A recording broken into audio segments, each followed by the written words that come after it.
Good evening, everyone. My name is Michelle Glemo, and I'm the Executive Director of the Admission and Recruitment Office at the University of Montreal. The Chamber of Commerce Brazil, Canada, in partnership with the University of Montreal, are pleased to present you the Tech Journey. This project brought together 5 master classes taught by renowned professors from the University of Montreal. Tonight, you have the chance to listen to Professor Tanya Saba. Dr. Saba is specialized in issues of diversity management, aging of the workforce, differences in intergenerational values, and knowledge transfer. As a co-organizer of this project, I would like to thank you for attending the event. And with no further ado, I'll have the honor to introduce Dr. Saba, who will now talk about the future of home office in the post-pandemic era. Dr. Saba, the stage is yours. Well, hello everyone, and thank you very much, Michelle, for this kind introduction. I'm very happy to be here, and I would like to thank all attendees this hour. The Tech Journey Initiative give us a chance to travel to Brazil and share some of our work. So thank you for the organizer, and I'm very happy to be representing part of some very recent research that I have been conducting at the University de Montréal. So as introduced by Michelle, my field is industrial relations, so it's in social science. I work on the transformation of the organization of work, employee relations as they are evolving. And I look also at and especially now in times of this pandemic, what has happened is that the economy and society has been very much affected. So the pandemic has been also, if you want, a period of time where we have experienced some new ways of doing work. And this is what I will be concentrating on, is let's see if we can get out of this pandemic period, some creativity, and look at work maybe in a different way. So should we keep remote work or telework or working remotely or working from home? Should we go back to the office? It has been a big question, a big issue. I'm sure in North America as much as in Europe, and I'm sure Brazil experienced it as well. All over the world, people could not go to the office anymore and started working from home. And now the question that is asked, have we adjusted to this way of working? Are we going to be working differently, or are we just going to set back things to the way that they were before? So let me share the screen with you. Okay. I hope everything is okay. So I will start right now. Okay. So as I said, so the title for my presentation is The Future of Telework in the Post-Pandemic Era. So what we have done is that the team that I have been working with is an international team. So some colleagues from Université de Montréal, but also Université Laval, and as well as some professors from other parts of Canada, as well as 2 international partners from France. So as the background information, telework is not something that is new. We have been talking about remote work or telework since at least 20 years, when we had started talking about flexibility in the way that we arrange work. However, if we look at the statistics, and even at statistics in Canada, we see that right before the pandemic, 13% of the active population was working from home or working remotely on a regular basis. And this statistics has only changed a little bit over the years. So it was like 8% in 2008, and it became 13% in 2018. However, technology has been evolving and changing. And the fact that remote work did not gain in any importance or in popularity was a bit of a question, because it provides some flexibility in the way that we do work. And all of a sudden, there is this pandemic period, and then we have to work from home. And the percentages were raised to 40 to 60%. Although Statistics Canada, when they did their study, they already anticipated that in Canada, 40% of the workforce could be very easily working remotely. And even if we look at the public administration or at the education or any other public service, this percentage could raise up to even 60%. However, this was never the case. Only in the pandemic, we started seeing that people could or were working remotely because we needed them to work. We needed, of course, the economy to still keep on going. So after this period of time, the question was, okay, so obviously we have the technologies because we were able to do something about it. We were able to work remotely, and it was a working arrangement that was suitable for the economy and for our jobs. So how about looking at what was the adjustment? How did people perceive this period of time, and whether it had any chances of continuing? So what we knew already from the studies is that when looking at remote work, we had to look at boundaries. We know that when you work from home, you're not going to the office, so there is this mix-up in hours. You can start earlier, but sometimes you keep on working and working. It's not like set within these hours where you go to work and you come back. The second thing is, what about technology? Do you have the right technology to use it? And what about the organizational culture? When we are looking or working apart, how can we be part of a community? So these were questions that were asked, and I think that were very justly asked. Then telework condition, how to meet expectation, how to be well adjusted at home. Do everyone has a space where they can work from their home, the right office, the right space where they cannot be disturbed, or even in, spouses relations and relations with the kids and with children, and maybe having elderly people at home. So the environment also has to be adequate so that people could work remotely. And then the studies showed that we had to look at some of the coping strategies where we had to manage stress and emotion, and at least how to separate the time, how to separate working time from leisure time, etc. And we had to look at this. So we had some interesting background to start with. And what we also knew that when you look at the telework studies that were done before the pandemic, we knew already that when telework was used, it was a way of making the balance for work and life easier. We knew also that those who telework did not have any problem with delivering work and a job of quality. We also knew that productivity could be there. We were not very much concerned with maybe because working remotely, we would be less productive. And job satisfaction was there. So what was interesting is that we had this like living lab during the pandemic, and we thought everyone who can, every job or every worker who can work remotely was asked to do so. And so the big question was, are we going to adopt telework as a way of organizing work after the pandemic? And this is the question that the research team asked. And we started working on this very early. In Canada, the third week of March 2020, this is where we declared that we were in confinement, that people did not have to go, or they were asked not to go to the office because of the pandemic.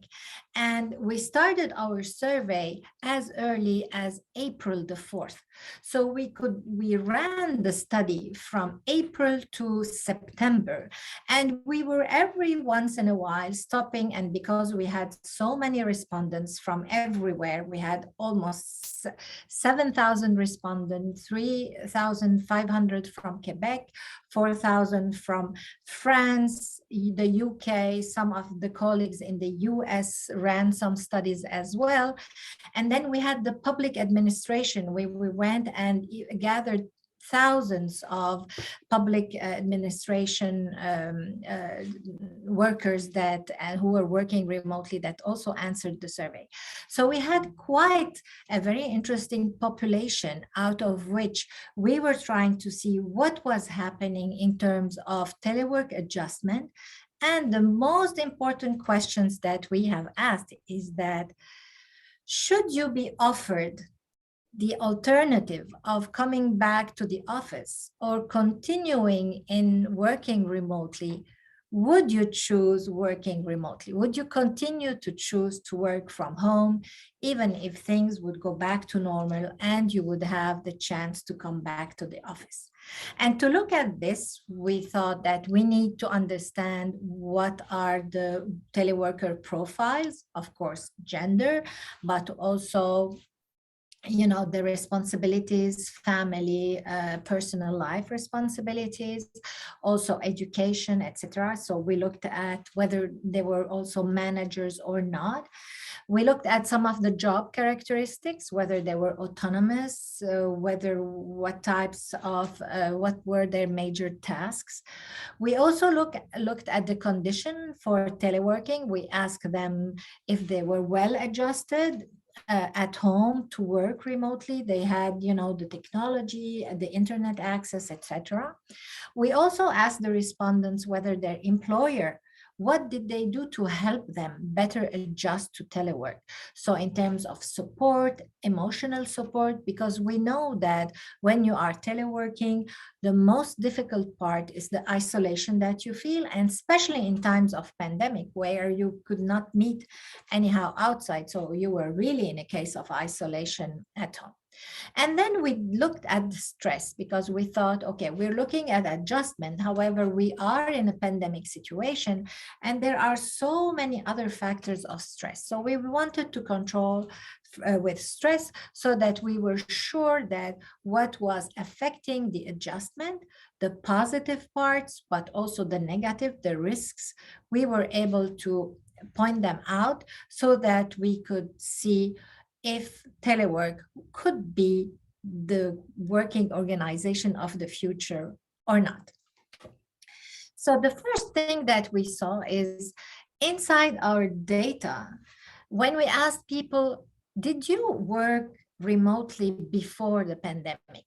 And we had very little, the percentages were very consistent with what Statistics Canada had said. So even less than 19%, less than 18%, if we put quite often with very often, had worked remotely before. So no one has really experienced that much working remotely, and all of a sudden now everyone has to experience it. The first lessons that we have learned from the first period and even the second period, because what we have done is, after running the first survey from April 2020 to September 2020, we ran another survey in between February and April 2021, because we wanted to know 1 year after the pandemic also what was happening. So we had some fresh data, and I'm comparing both periods because we thought it's not enough just to see at the beginning of the pandemic what was happening. Maybe it was just, people were happy to work from home, have some maybe less traveling, etc. So we wanted to see whether it was really something that was evolving with the months, especially then the pandemic was, still there and people were not yet asked to be back at the office. So what we have seen, the first lesson that we learned is that there were definitely some benefits. Higher productivity was one. Easier work-life balance, definitely another positive impact. Also, people said, and especially in the comments, the reappropriation of time. I feel that I am not always in the traffic. I don't have to leave the my house very early in the morning, come back to pick up the kids, etc. I'm more in control of my time, and even I feel a greater job satisfaction. So let's look at the numbers, for instance. High satisfaction was really high. Even 82% said that they agreed and very or strongly agreed with the fact that they were satisfied with working from home. And if you look at the other percentages over there, these are the second batch. So these are the surveys from April and of this year. So you see that percentages, even for the strongly agree, went higher, and we are still very much satisfied with our job, with working remotely.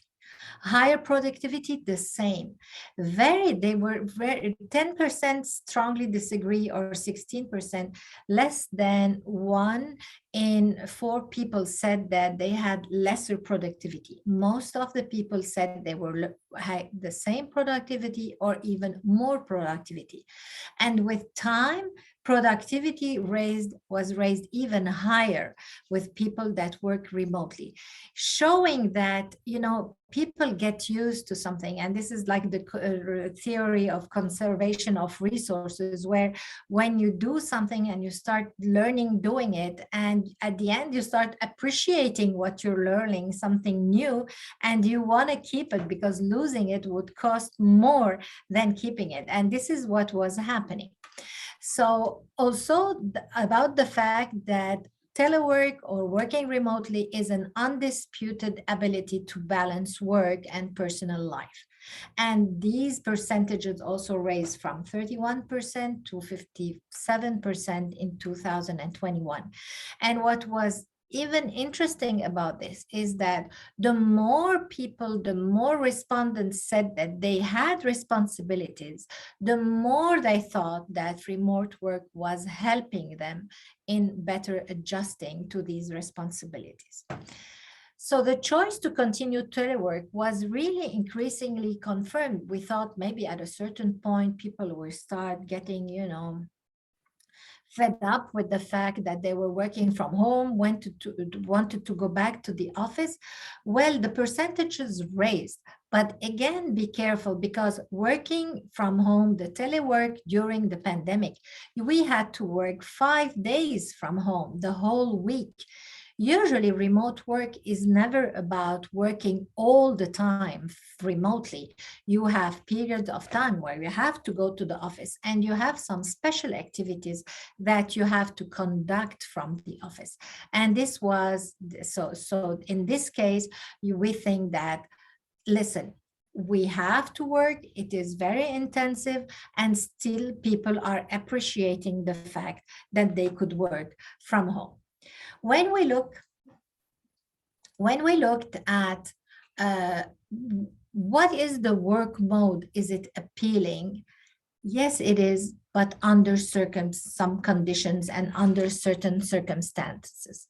So the factors that were attractive to respondents: first, autonomy. The respondents who were working remotely said, we are very autonomous in the way that we do our work.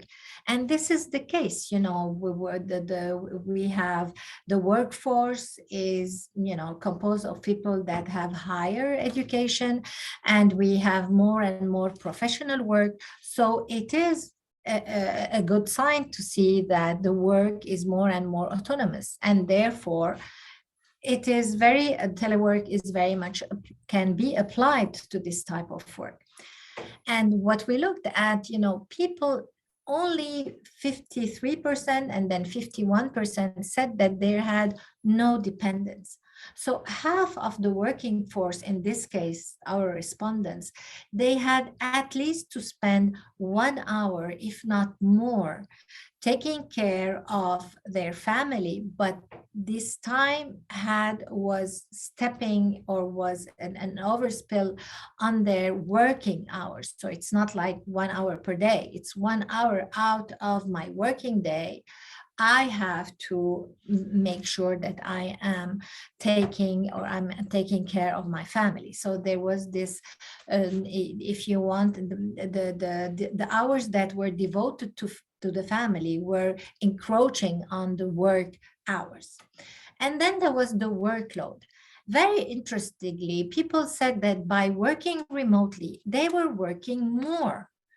However, for the first time in years that I'm doing research, this workload that was really increasing had a positive effect on people. And I was like, how come? Usually, when people say we have heavier workloads, usually it's less satisfaction, they feel more tired, they feel more stressed.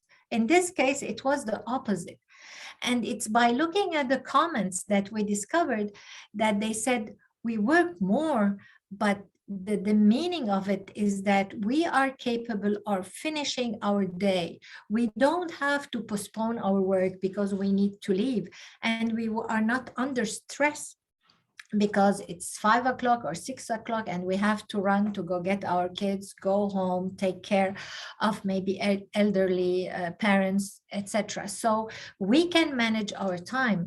And even if we go through more work, well, this is good because it's helping us with the stress of postponing or overload that you just keep on just postponing from one day to the other. So again, I put it in a positive way because it was meant as a positive side. However, remote work has to be looked at very carefully because it has some downsides as well. First, were very skeptical about telework, and I'll give you some of the statistics that we saw in our study to see how their mentality evolved a lot over remote work and whether remote work was a good idea and was there to be kept or not. And then the condition for teleworking were not always there. Also, the feeling of isolation. Definitely the most important thing to look at in remote work. The more people feel isolated, the less they want to continue remote working, and the more it has an effect on stress, and more it has an effect on their satisfaction, engagement, commitment, etc. And of course, technologies. What we have done is that we have worked with the technology we had at that time, because the pandemic started from one day to the other. So the technology that we were using, whether the platform, the virtual the gatherings, etc., were all through technologies that were already there, that we learned to use more. But imagine that remote work would continue. I'm sure that technology would evolve even better during over time, and would definitely show us some also different way of doing things and maybe more adapted technologies. So if we look at a bit the statistics in our study, if we look at managers, they started by saying that their intention to continue telework started at 35% and was in mid-April, and then it was increased to 52% in mid-June and went up to 70% in July. So definitely, and even at the beginning when we were doing some looking, in some on specific variables, even we could see that sometimes their reaction was negative towards remote work. They had, the burden of organizing work, and they had the burden of controlling this new way of doing things. So at the beginning, is telework, does it mean that what do you do at home? I can't see you. You're not in the office next to me. I don't know. Are you watching a new Netflix series, or what are you doing? So there was lots of, this. I'm not sure, are they working or not? But by the end of September, well, the work was done. And because people are autonomous when they can telework, well, this was a good thing. What was another risk factor is that tasks changed. And this is again another very important thing at which we need to look at. When we started working remotely during the pandemic, we did at home exactly what we were doing in the office. So we had no time to think about the work processes, to think about maybe better way of organizing our work. We just did the same thing because of the urgency, because of the pressure, etc. So what we can see is over time, tasks are changing. So, and you see the 39% is that even with time, people have seen that some things they need to do differently when remote working. And again, it was part of the adjustment. And this was very interesting. Interdependence. The fact today it's true, we are autonomous at the way that we do our work, and especially if we can work remotely. But the thing is that remember that starting from the 80s, mid 80s, we started working in teams as well. So the work is organized around autonomy, but also around teamwork. So you become autonomous, but you probably there's a colleague waiting for you to finish your work to start theirs, or you are waiting for a colleague to finish his or her work and to start yours. And probably some of the tasks you have to do with some other people, like any creative stuff, or if you have to think about a project, or if you are running a project, or even in universities, of course. So this part, as you see, has the interdependence is high. And what is interesting is that over time, the interdependence has decreased. So again, it's another way of adjusting. So either we're doing things right, or we need to change a bit the way that we work the system if we want remote work to stay. So these are some of the risk factors that need to be looked at in case that we want to continue working after the pandemic. And of course, isolation was a big deal. In terms of percentages, as you see, social isolation was higher. So it's like I can't have a coffee. There's all this informal network that are not operating well enough, because I can see my colleagues, I can see them over lunch or a coffee or have a chit chat, even in elevators, etc., which was very much done, at the office. So it has remained up until today a big issue. So whether we want to continue working remotely, we have definitely to look at ways to make sure that informal network can keep on going. Some of the things that we do at the office need to involve networking, working together, working in teams, having some social gathering, etc. Another thing it's very important to look at is the organizational isolation. What we saw during the pandemic is that people have kept their communication within their teams. However, they were a bit cut off from the communication within the organization. What was happening? Were we in an economic situation that was okay or not, etc.? So what was happening with management? So like the higher decisions or decisions that were made outside the teams, we lost a bit some of the communication over this. And this has to do with organizational isolation.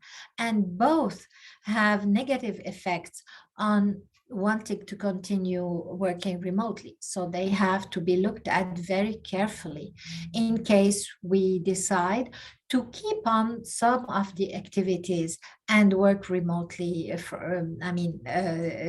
with these activities, but we need to keep some activities that are done at the office for sure. The technology was a big deal. So people said and that they had a really good average and levels of comfort with technology. And even this comfort was, as high when the pandemic started, or even after 1 year of experiencing telework. Also, telework conditions were made better and better. So again, people adjusted to their conditions. So they probably bought the chairs, etc., so that they are more comfortable at home. However, again, these are one of the telework enablers. So they make it easier for someone to work remotely. And the organization support, well, the more the organization helped uh, teleworkers or remote workers to adjust, to have the right equipment, communication, see whether everything was okay, manage their stress, help them manage their time. These were all practices that had very good effects on adjusting to telework and even wanting to continue telework after the pandemic. So if we look at a bit at the picture, the whole picture there, I would say that the most important thing, the most important variables or factors that would help adjust to telework were how much the employer helped and gave the appropriate working conditions by helping support, reducing isolation, communicating, giving the right information, etc. The second were conditions to telework. So if people had the right setup settings, they were not disturbed all the time. They could have their place, their own office, or at least a space in the house where they could work from. The third, the job characteristic, whether they were autonomous, interdependent, how their work was changing, and whether they were reorganizing their work in a way that they could be efficient. And at the fourth, the stress, when they were stressed and they had some problems. But usually, and I could say that in both surveys, we saw that people who could telework were less stressed, although in the media and everywhere we were reading how much there was some desperation around the pandemic. And I'm sure that it is the case when you have someone from your family or relative or yourself, with COVID-19, it was very stressful. However, people who could who continue telework at least had kept their jobs. So the level of stress for them was probably a bit lower than in the population in general. And very interestingly, the adjustment to telework had nothing to do with gender. Women and men felt the same about adjusting to telework and felt the same about continuing telework. However, younger teleworkers thought that they were less eager to continue telework as older employees. And for most probably, what explains it is visibility, isolation, the fact that they were in advancement career stages where they needed more to be visible, to make sure that around them, people felt that they could really, strive and have at least some advancement and in their careers. So 12 months later, and it's not now, it's in April, in March, April 2021, we saw some new questions. So we started talking about maybe coming back to the office, maybe the pandemic would be a bit less, etc. And we started hearing about this hybrid work. So which means that we would come back to the office, but not completely, keep some remote work, etc. And this hybrid had to be defined. What does it mean, hybrid? Is it a question of days? Is it a question of activities? So it had to be defined. And I think that this is where we are still a bit trying to make sense of all what has happened. So the configuration, what is it going to look like? Is it 1 day, 2 days per week? Is it maybe 1 week per month? Are we going to work with a cycle? What are we going to work as a unit to make sure that we organize remote work in a sensible way so that it can continue, because we know that it has not been really something that people have adopted before. So it's a new way. However, this new way has to have some chance to continue. So what are the factors? And these are the factors that I'm presenting. We asked whether is it going to be on a voluntary basis, or is the employer going to impose the way that we are going to telework? And then are we going to have a policy? What is it going to be about? I mean, these are all the questions that are asked practically every day here in Canada. And also, what's going to happen with the human relations? What's going to happen with this sense of belonging, commitment? If we start working too much from home, are we going to have in the organization this sense of commitment? Are we be part of a community or not?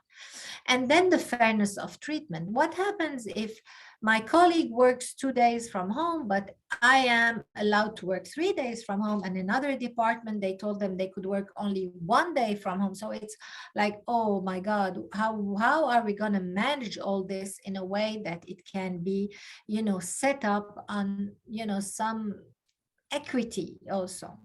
And then telework, I don't know the case. I would very much like to hear from you from insights of what's happening in Brazil. Telework has become a competitive advantage. Today in Canada, at least we are, and especially in Quebec, we are in a situation where we have some scarcity in talent, and recruitment has become very difficult. We are practically in a situation of full employment, which is a good thing, especially coming out of a pandemic. However, now people ask when they go for an interview or for a job, am I going to be able to telework? I would like to work remotely. I would like, how many days will I be able to do this? And they're going to choose whether they can keep this ability to work remotely, at least for a few days. It can be the week, the months, etc. So today we are facing with a very important challenge. And what is it going to be? Are we going to go forward, say, okay, the pandemic was a crisis. Sometimes out of crisis appear new ways of doing things. Is remote work going to be one of these new ways, new trends, something to keep or not? Or are we going to go backwards and going back on saying, okay, once it's over, also we're seeing that we're not getting rid of the pandemic as easy as we thought we were. However, some people are still in the idea that one day or maybe soon we are all going to back to the office, and this remote work is nothing but, it was a necessity to be done during the pandemic.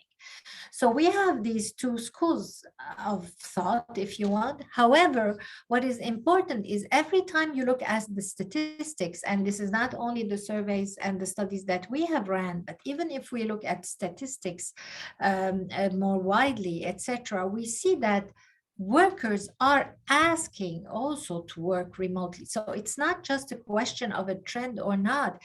This reappropriation of time has been a good thing. So what are the conditions to be able to do this? First, we have to look at the activities we're doing, because as I was saying, tasks were changing. Those who were autonomous did not change, their tasks did not change that much. However, if you work in a team, tasks were changing. If you process information, your tasks changed. If you solve problems, it's very difficult to do this, with a screen, etc. So your tasks were changing. So we had a confirmation with this study that we can't do the thing exactly the same. The processes have to be looked at and have to be adapted to some remote work, some work at the office. What was interesting in the second study, we thought, okay, if we ask the people that were teleworking, what activities would you keep on doing remotely? What activities you'd prefer to do from the office? And actually, we received very interesting answers. So those who said, okay, I would prefer to continue working, remotely, were those who were very autonomous in the way they organized work and in the way they decide themselves on their working methods. However, they were less eager to continue telework, and they thought that some activities had to be done at the office is when they work in teams. They needed to specify some time where they needed to meet, where they needed to do things differently, and not each one, behind a screen or, working from home. Problem solving is not something that you can do behind the screen. Maybe technical, maybe, but when we're talking about human relations, empathy, etc., you have to be somewhere where you can talk to this to the person, to talk to the employee, talk to the manager, etc. Those who felt they were losing some of the control also. So either you make a different way of evaluating performance or making follow-ups, or if you need more control, where you need to set up new ways of doing things and maybe separating what you do remotely from what you do from the office. There were no difference for those who were processing information. They thought they could work from home or from the office, and those who had a variety of skills. What we also asked is, okay, how about technology? Was it easy for you to do the jobs? What technology there for you? Well, the answers were technology were there for us when we are autonomous. So when you are really, you work by yourself, you get your job, you do it, and this is easy because the technology was there, the programs, applications were already there. So it was very good. However, technology was less suitable for those who were independent, had to process information, had to solve problems, variety of skill, or loss of control. So we need to look at technology need to evolve, whether we are going to keep on working remotely after the pandemic, or making at least returning, partly returning to the office and keeping some activities working remotely. Also, and I'm almost done, what we looked at, what was very important, is look at the skills development. Skills change. We found that by working remotely, people had to develop some new skills. First, technology. You can use Zoom as we're doing today. Some of them work Teams, etc. But did we use them as needed? Did we use them in the best way we're doing? Are we too much meeting on Zoom and Teams? Could we have processed information differently and maybe met only if we had some decision making? So, the technology was there, but are we using it efficiently? In the case of remote work, this is another question, but because again, we used it because it was there. Also, people told us that they needed some new ways of thinking about creative development, how to create events, how to facilitate meetings. It's not the same over Zoom when you don't feel the crowd. I can't feel what are you following me? I don't know. Are you having fun with what I'm saying? I have no idea. All I see is myself talking. So I'm talking to a screen. So again, it's not always that easy. And maybe so we have to see some different things. And again, maybe some technology that would help us do this.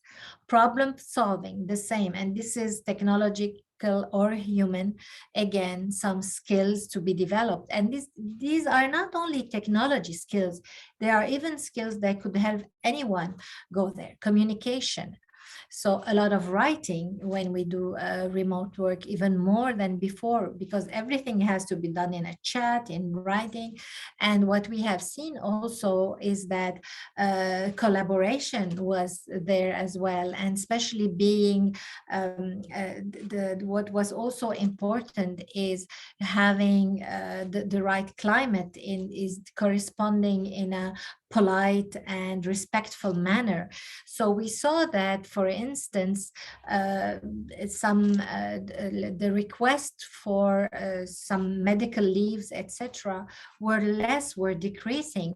However, some of the harassment complaints were on the rise, and this is because, again, that sometimes we feel that you start communicating and you go right to the point without maybe doing and being respectful with the other people. So again, even the way that we are communicating has changed over this past year.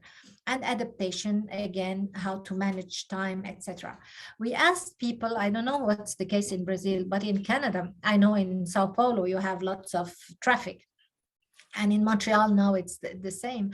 And we asked people on average what was their the time that they used in commuting, and the average was around 1 hour and 45 minutes, so almost 2 hours per day commuting. So after 5 days you are therefore, you know, saving 10 hours of commuting. So it's practically a day. So this is, again, but what are you using this time for? Are you using it to rest? Are you using it some physical activities, some sports? Or are you working more? Because at a certain point you can be working all the time. And again, some time management becomes very important as part of skills development, as well as continuing education, etc., and autonomy.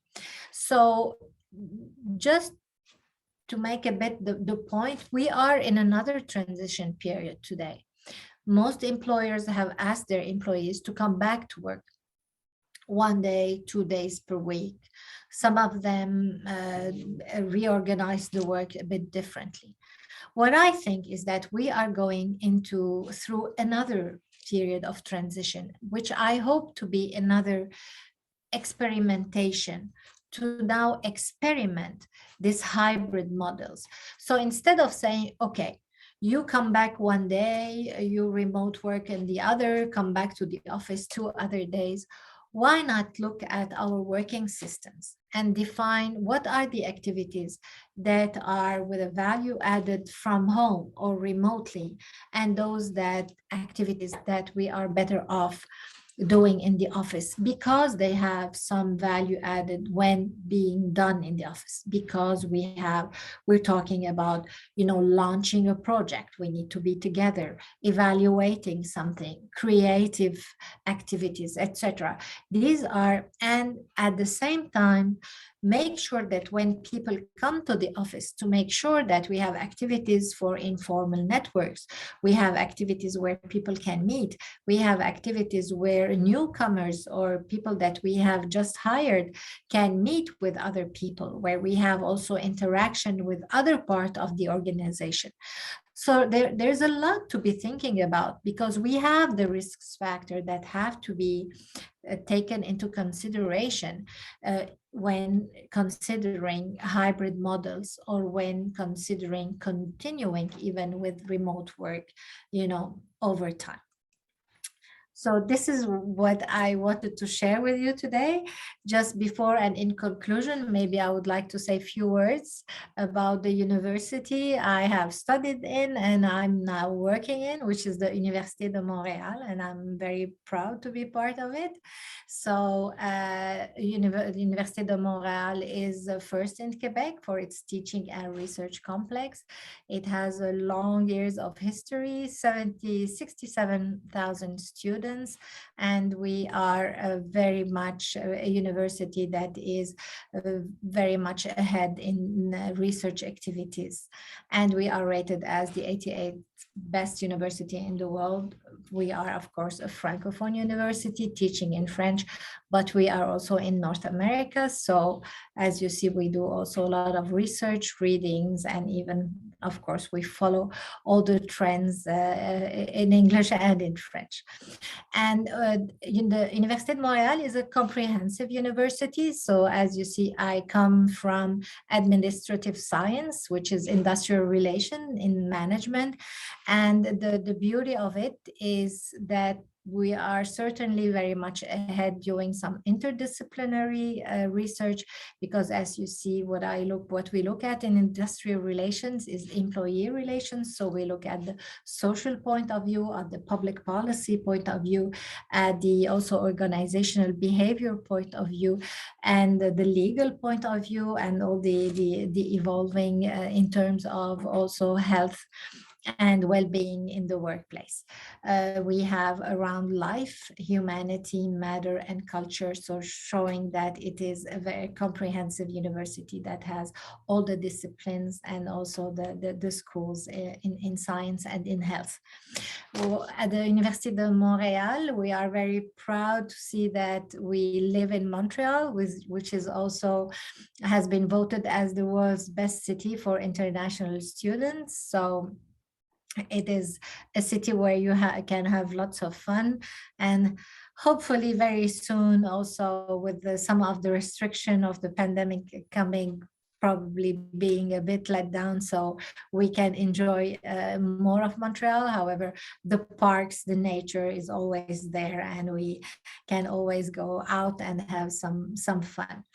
So you have many tools that are there to help the student, graduate student, also finding a research supervisor, some scholarship directory, like every big university, and of course an admissions website. And you have met with Michel Glemont, who is the director for the admissions.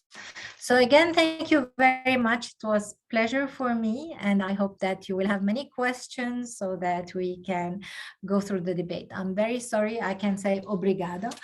However, for the rest, I will probably follow a bit the lead to have the question, which I will be very happy, I'm sure, to answer in English, but I'm sure that the interpretation, and I haven't made their life too difficult with my conference today. So thank you again for this. First of all, thank you so much, Dr. Sabah. It was a pleasure to have you sharing your knowledge with us tonight.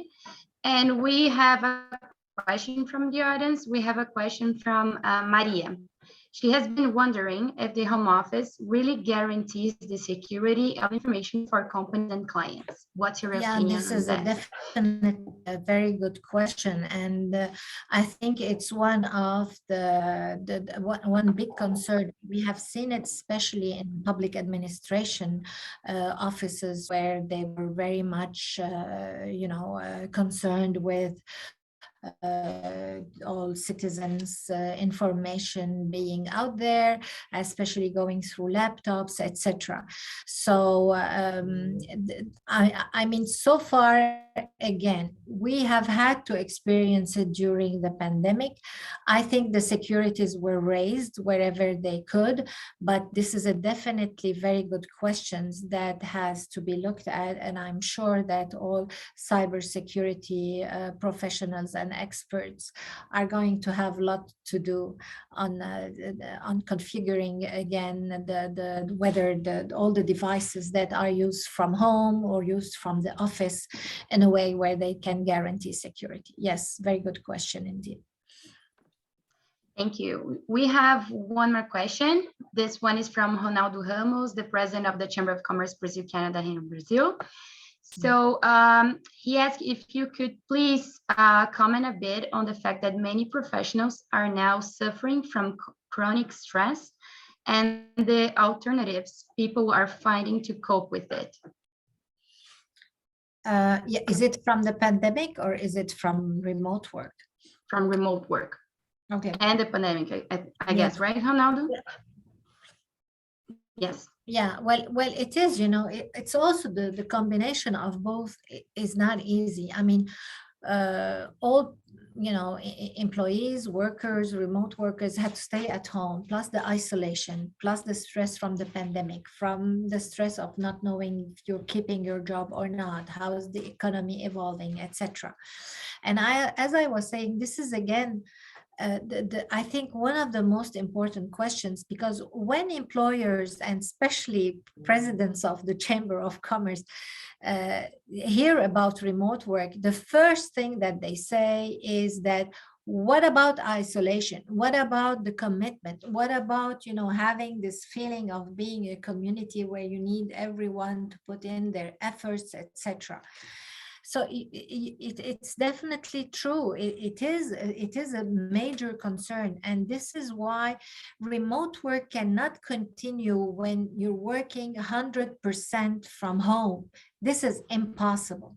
And this is where comes this idea of when people need to come to the office, but they need to come and do something that's of value added at the office.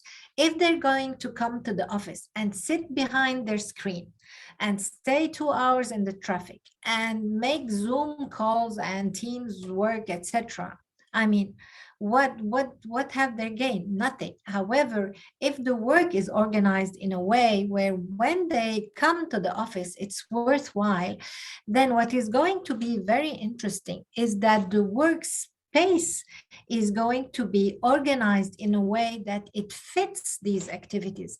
So it might become much nicer to come to the office few days per month, per week, whatever, and meet with colleagues, because the spaces are done in a way where it helps networking, it helps exchanging, etc. So I definitely agree. And isolation is one of the most, it has increased stress. And when people live alone, and in North America, it is the case for many, many people, they already live alone. They wanted to go to work because, it was a way for them also to have and to be surrounded by colleagues, for people. So definitely it's a major issue. So for one more time, thank you so much, Dr. Sabah. Do you have any last words? On my part? Yes. Well, again, thank you very much for giving me the opportunity to speak to you today. I see that I see some comments, so they're coming. It's difficult for me to follow both, but thank you very much for staying with me, and I was really very, very happy to be here and share some of the work that we're doing at the Université de Montréal. Thank you so much. And now I'd like to call Michelle again to deliver the closing remarks. Thanks. Thank you so much, Dr. Sabah. And I'm joining my voice to many participants who were congratulating you on the excellence of your conference. It was very interesting to hear what you had to say. At the University of Montreal, we're very pleased to have Dr. Sabah with us. She's been influencing us a lot on how to manage telework. So it's a pleasure to have her talking with you and having her share her knowledge with you, all people from Brazil. And I'm sure all the participants, you've enjoyed this masterclass and that you learn a lot about the future of home office. Thank you again for accepting our invitation, Dr. Sabah. It was a pleasure having you.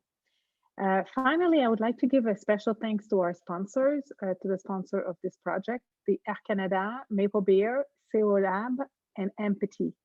Once again, thank you all for attending tonight, and we hope to see you tomorrow at 7 o'clock for our last masterclass to learn more about law and new technologies. Hope to see you tomorrow. Bye-bye.